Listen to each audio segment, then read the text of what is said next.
every single one of us knows what we do. It's the products we sell, it's the services we offer, it's the jobs we have.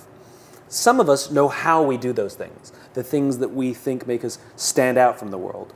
But very, very few of us clearly understand why we do what we do, that purpose, cause, or belief that inspires us to get out of bed every morning.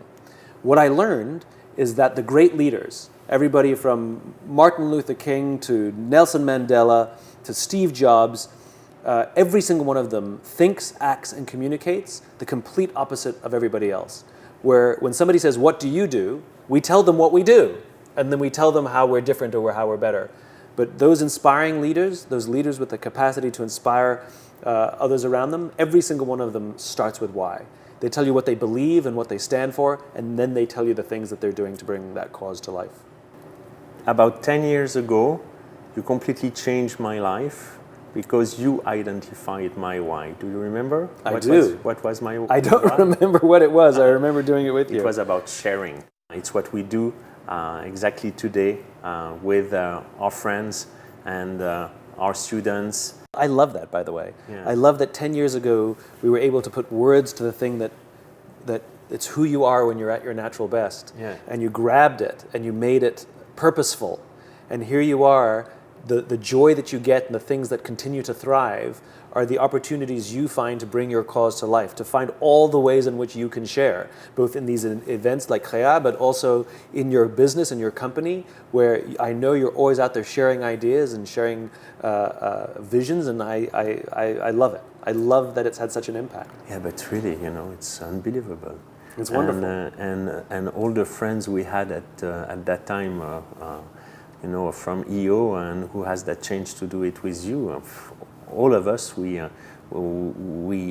know and we share the fact that it completely changed our life. That's an honor. It's also a way to be more clear when you explain to others.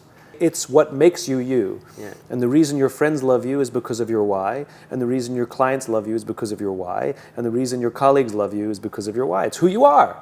And we talk about this work-life balance as if work and life are opposing forces. It's us. The only difference is the clothes we wear and the table we sit at.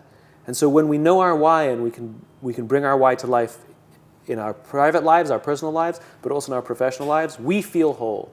We feel consistent, and that's where we get work-life balance. It's always us. And it's our true selves brought out in different ways, which you do so well. You're such a good example of what it means to start with why. Thank you.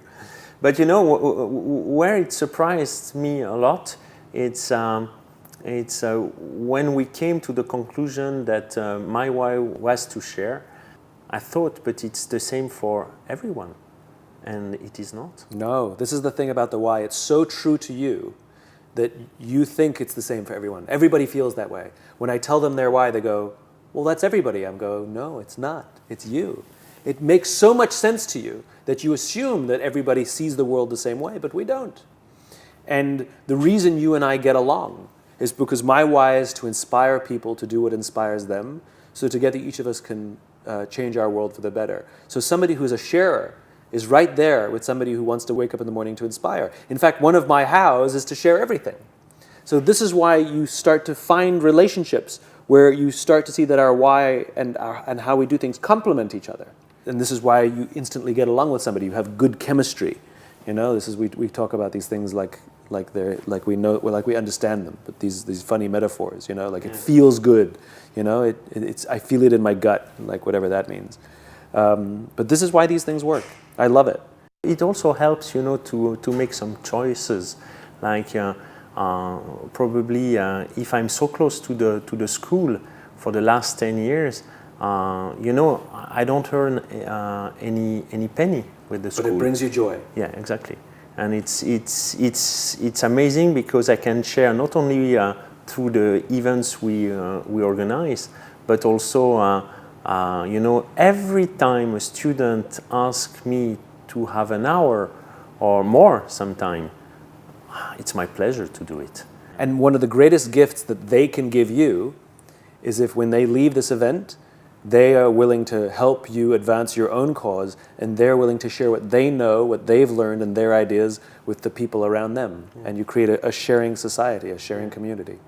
We will now take a few minutes to talk about adults, their role as parents and leaders. Very often you say that in the military they give medals to people who are willing to sacrifice themselves so others may gain. Maybe you can continue to Yes.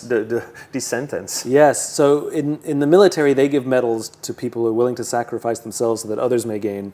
And in the business world, we give bonuses to people who are willing to sacrifice others so that we may gain. Yeah. We have it backwards. It's one of the things that so inspires me about people who volunteer to live a life of service. And it's not just in the military. You see this in teachers, you see this in artists, where very few of them, all of them know that they're not going to get rich doing what they're doing, but they feel compelled to do something that contributes to something, to society or something bigger than themselves. And I love that.